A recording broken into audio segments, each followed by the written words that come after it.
Sri Sainath Stavana Manjari, a humble tribute of praise to Sri Sainath by Das Ganu.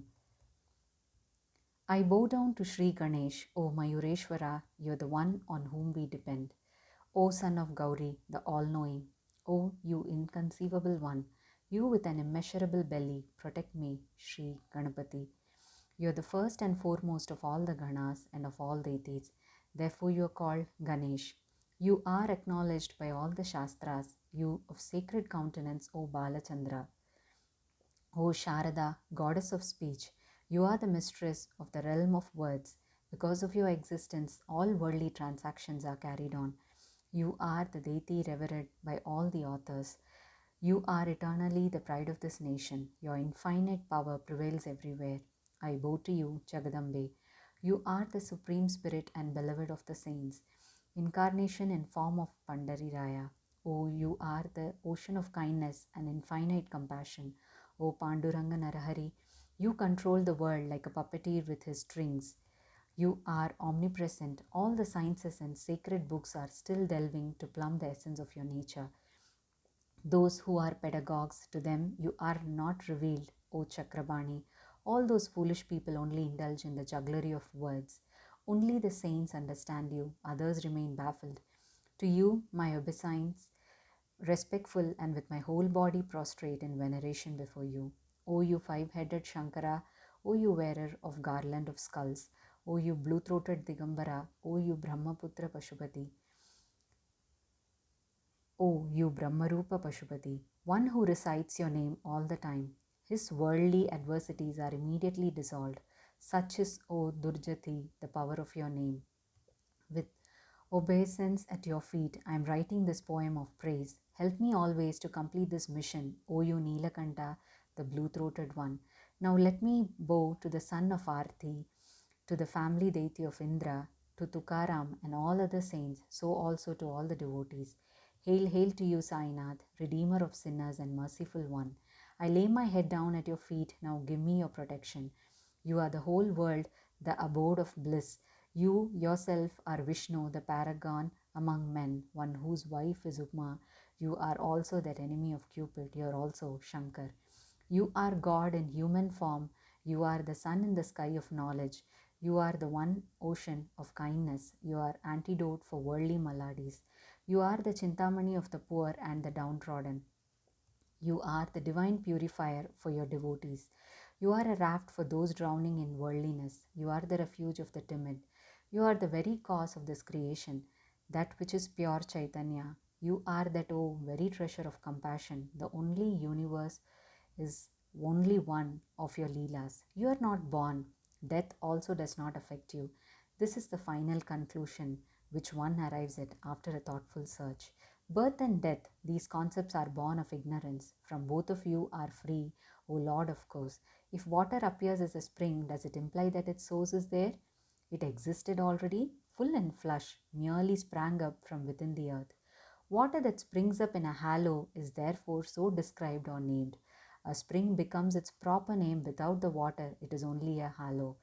To spring up and to dry up and disappear, this is not the nature of water, because the water of the spring has no importance for the hollow it fills. It is only the hollow that is mistakenly proud of itself rather than the water that filled it. Therefore, when the water dries up, the hollow becomes impoverished.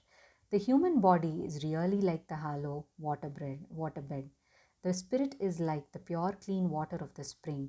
Although there are innumerable such hollows, the essence is the same in every one. Therefore, you who are without a beginning, I say to you, merciful one, to destroy the mountains of ignorance, please become the thunderbolt of Indra.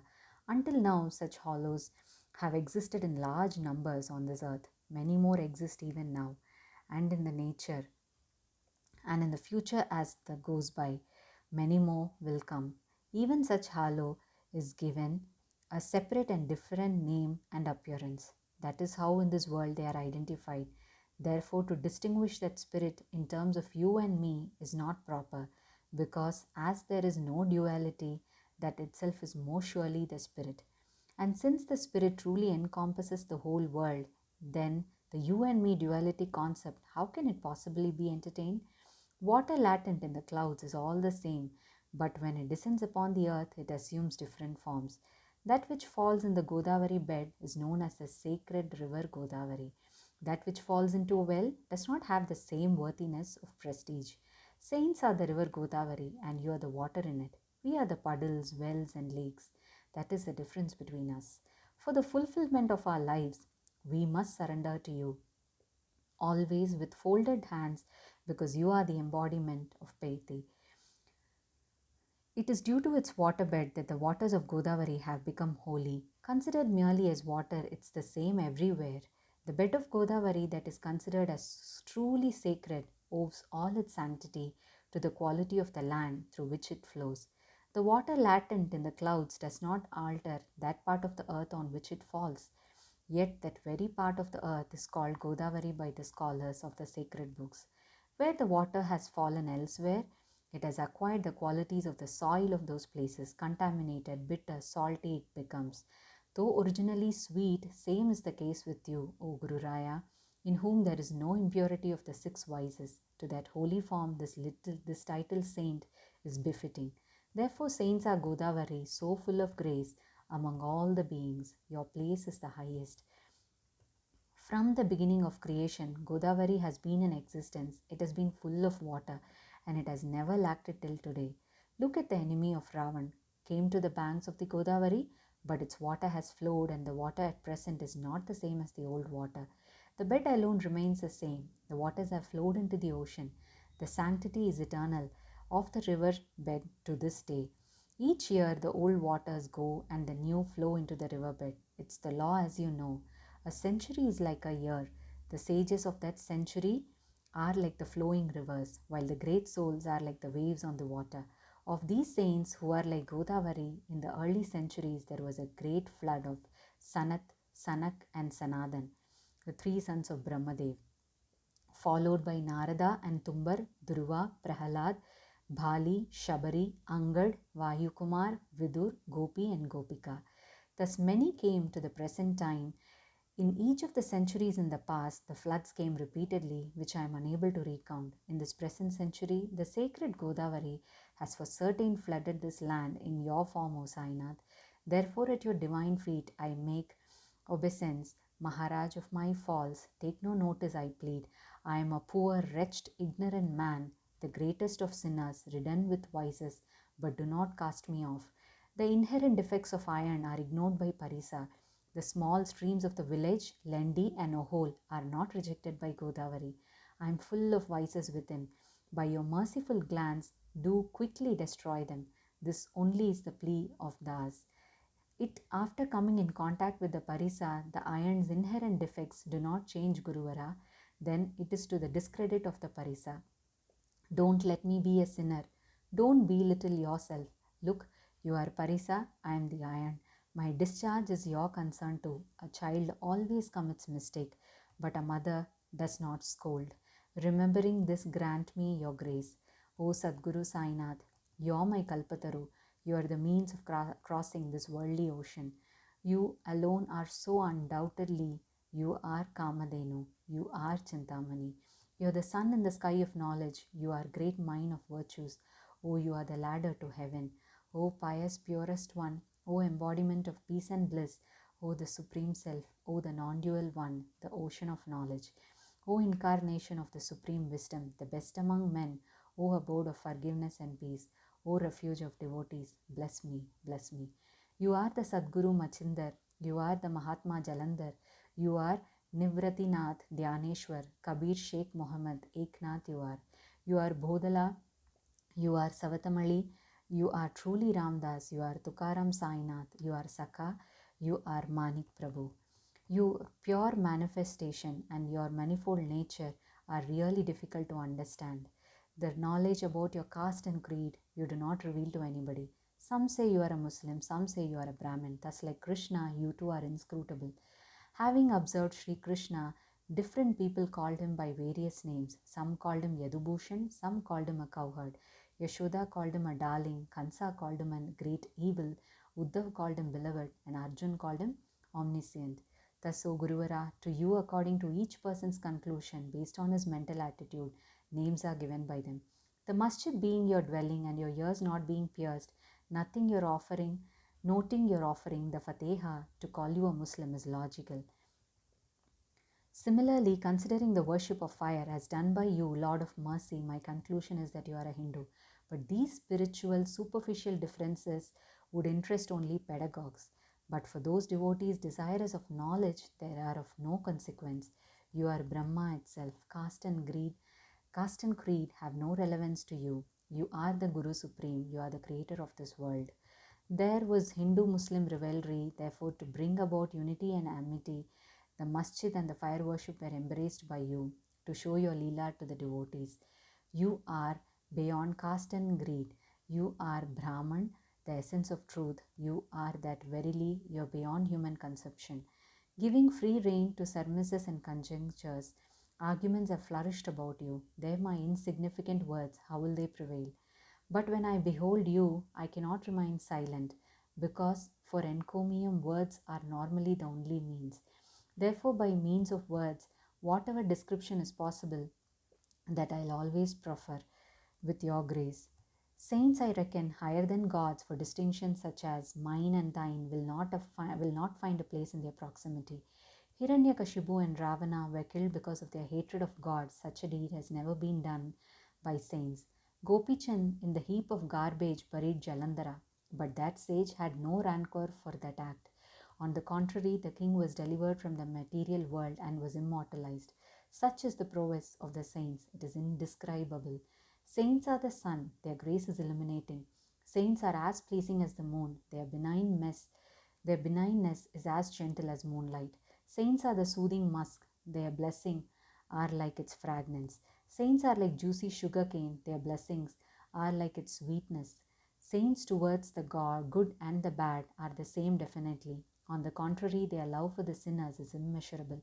In the waters of the Godavari, only the soiled clothes come to be cleansed. The clean ones in the trunk remain far from the banks.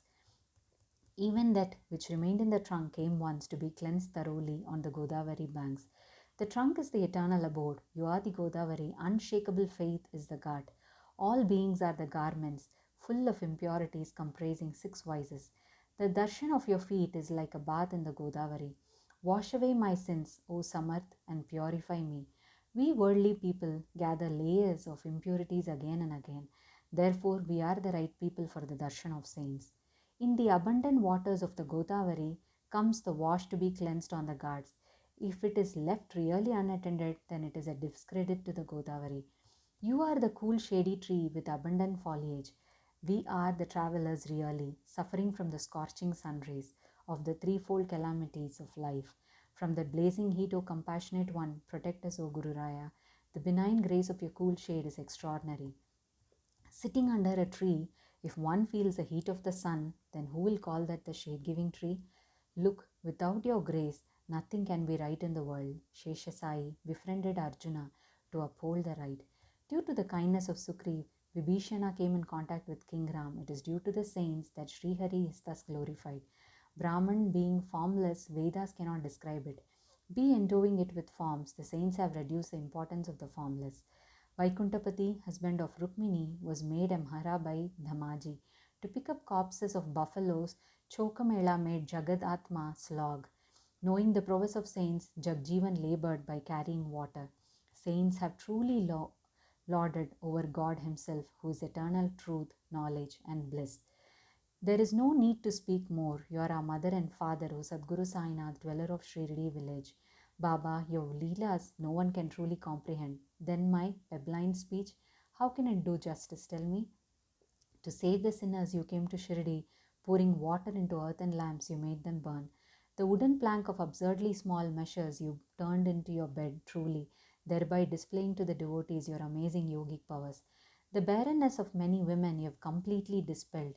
The diseases of many you have cured with the Udi. To ward off worldly difficulties is not impossible for you. The weight of an ant does the elephant consider as a burden? So be it, Guru Raya. I have mercy on the humble one. I surrender at your feet. Do not turn me away. You are the King of Kings. You are richer than Kuber himself. You are the heater par excellence. No one is superior to you. For the worship of other deities, the ritual is as prescribed, but for your worship, there is nothing worthy of you, nothing worthier than you. Look, in the realm of the sun, the festival of Deepavali has come. But to celebrate it, what shall be the means? To quench the ocean's thirst, adequate water cannot be found on the earth. To warm the fire, from where will the heat be found? All articles needed for worship are filled with your essence. From the beginning, they are a part of you, O Sri Samartha Guru Raya. All my talk is a philosophical statement, for I have not experienced its truth. I have spoken without experience, a meaningless maze of words. If ritualistic worship of you is to be performed by me, to do that I have no wherewithals, my Samartha Guru Raya. Mostly, with the help of my imagination only, will I worship you. That worship itself, O compassionate one, do accept from this slave. Now with my tears I bathe your feet, the sandalwood of true devotion I make into paste and apply. The long tunic of these ornamental words I place on you sincerely. This garland of adoration I place around your neck. The incense of vileness I burn before you truly. Though it is of impure nature, even though there will be no foul odor from it. Elsewhere, then before the Sadguru, if the incense is burnt, what happens to that incense is like this. When the incense is put on the fire, the moment it actually touches it, the fragrance from the incense leaves it instantly. Before you, it's the contrary. The impurities burn away in the fire. The good remains forever for the world to see. Once the vileness of the mind is burnt away, the mind will become purer. Once the Ganga's impurity is gone, then it is holy, naturally. The light of temptations I kindle most truly, from which may the lustre of atheism be granted to me, O Guruvara. The throne of pure faith I offer you as a seat. On receiving it, accept the offering of devotion. You partake the offerings of devotion, give me the essence, because I am your child, I have a claim on your milk. My mind is monetary offering that I offer to you. Therefore, no, the credit and discredit of any action will be no longer mine. Now, most humbly and devotedly, I do obeisance to you. Please accept it, O divine Sainath. Possessing peaceful mind and wisdom supreme, Sainath the compassionate, your ocean of kindness, truth incarnate, and destroyer of the darkness of ignorance. The sage beyond caste and greed you are, beyond comprehension, compassion incarnate. Protect me, O Sainath of Shirdi. You are the son of divine knowledge, the bestower of choicest blessings, O fabled Hamsa of the minds of devotees. Protector, you are the one who surrender to you. You are of those who surrender to you. You are Brahmadev, the creator of this world. You, the sustainer of the world. Vishnu, the destroyer of three worlds. You are that very Rudra. There is no place on this earth where you are not omniscient. O you Sainath, you dwell in all our hearts. Forgive us all our sins, I implore you, and those weaves of doubts and delusions repel instantly. You are the cow, I the calf. You are the moon, I the stone melted by its light. At your feet, which are like the Ganges, respectfully the slave bows down. Place on my head your hand and bless me, O Lord. Ward off my sorrow and worry, for this Ganu is your servant. With this eightfold prayer, I prostrate myself before my sins, suffering, poverty, ward off immediately. You are the cow and I the calf. You are the mother and I am the child. Do not harbor any harsh feelings towards me. You are the sandalwood from Malaygiri and the thorny shrub. You are the life-giving waters of Godavari. I, the greatest of sinners. If after having your darshan the impurities of my wicked mind remain unchanged, Guru Raya, who will then call you sandalwood? The proximity of musk makes even the dust more valuable. The fragrance of flowers is transmitted to the thread which ties its garlands. This is the way of the great whomsoever they come in touch with. To him they impart a part of their greatness. Sacred ashes, joint cloth, and the bull, Shiva made many symbolic parts of himself. Therefore, these objects are praised in all quarters. For the amusement of the cowherds at Vrindavan on the banks of the Yamuna, the Lord of the world played the Hikala, that too has earned recognition from wise men. Similarly, I am a sinner, but I am under your protection. Will you not redeem me, O Guru Raya, from my sinful state, worldly or spiritual, in whatever objects I seek satisfaction? I have no doubt, O Guru Raya, that you will grant me these. With your grace, control my mind. If the oceans are sweetened, there is no fear of their being salty. To make the ocean sweet, truly you have the powers. Therefore, this supplication of Das Kanu, please concede. Whatever be my shortcomings, they are all yours. You are the foremost among the spiritual masters, so do not stint while giving. Now, why should I speak more? You are my only refuge. The child held in the mother's arms is naturally without fear. So be it, this hymn of praise, whosoever read with love, their desires fulfill, O Lord. Your blessing for this hymn I entreat, may the difficulties of he who recites this sincerely be warded off within a year.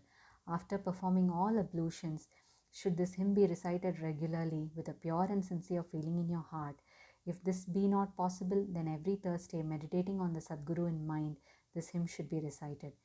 If even this is not possible, then on every Ekadeshi, this hymn should be read to realize the beneficial effect.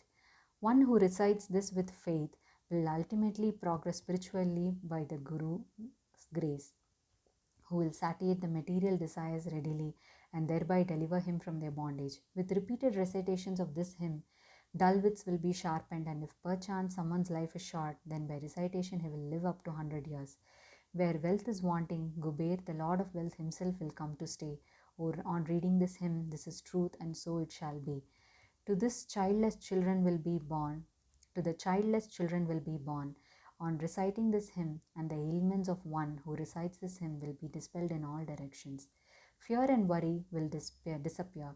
Prestige will increase. He will realize the imperishable Brahman with the regular recitation of this hymn. Regarding this hymn, O wise ones, have faith in your hearts about the efficacy of this hymn and give no place to doubts and misconceptions. Go on a pilgrimage to Shirdi, concentrate on the lotus feet of Baba, who is the succor of the poor and the meek, the wish fulfilling tree for the devotees. It was because of the inspiration received from him that this hymn has been composed. How else could an insignificant, ignorant one like me have written it? In Shaka 1840, in the bright half of the Bhadrapad month, on Ganesh Chaturthi day, Monday, in the second Parahar, this humble tribute of praise to Sri Sainath Maharaj was completed at Maheshwara by the sacred bank of the Narmada near Sri Ahalya Devi's Samadhi. At Maheshwara, the famous Tirtha, the hymn was completed. Sri Sainath made me utter every word by becoming part of my mind. The disciple Damodar became the scribe truly. I, Daskanu, am only an obedient servant of all the saints and sages. Peace be with you. May this humble tribute of praise to Sri Sainath help you cross the worldly ocean. This is the prayer with faith and respect of Daskanu to Sri Panduranga. Let this be offered to Sri Harihara. Bless us, O Lord, Pundalik Varada. I recall Sita Kanta, Hail, Hail Rama. Parvati Pade Hara Hara Mahadev. Hail to Sri Sadguru Sainath Maharaj. Sri Sadguru Sainath, I offer this to you. Bless us, O Lord. Om Sai Ram.